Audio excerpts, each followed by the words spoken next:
Oke, di sini ada pertanyaan nomor 3, yaitu adalah soalnya perhatikan gambar praktikum laju reaksi berikut ini. Reaksi manakah yang berlangsung paling cepat? Jelaskan pendapatmu. Oke, di sini jawabannya adalah menurut pendapat saya reaksi yang berlangsung paling cepat adalah reaksi ketiga. Kenapa?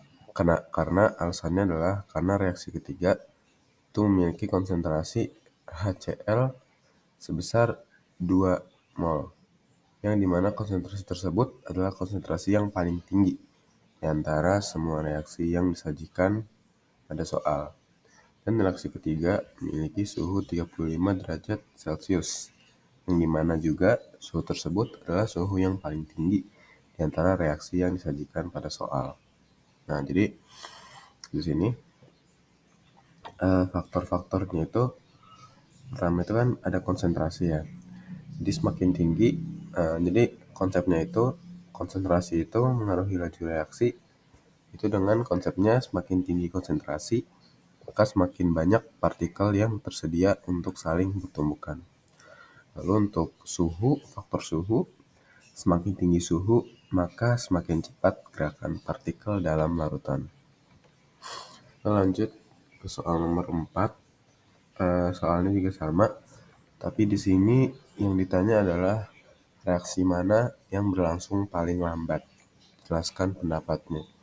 Nah, jadi menurut pendapat saya reaksi yang berlangsung paling lambat adalah reaksi keempat.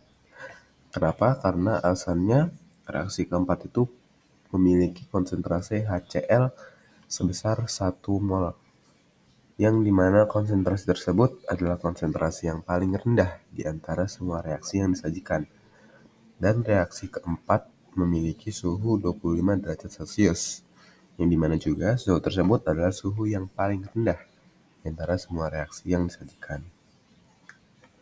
Jadi kembali lagi di sini ada beberapa faktor yang akan saya jelaskan kenapa bisa reaksi keempat ini merupakan reaksi yang paling yang berlangsung paling lambat. Pertama itu ada faktor konsentrasi, di mana konsepnya itu semakin rendah konsentrasi, maka semakin sedikit partikel yang tersedia untuk saling bertumbukan. Kebalikannya dari yang tadi soal sebelumnya. Terus juga faktor suhu, di mana semakin rendah suhunya, maka semakin lambat gerakan partikel dalam larutan.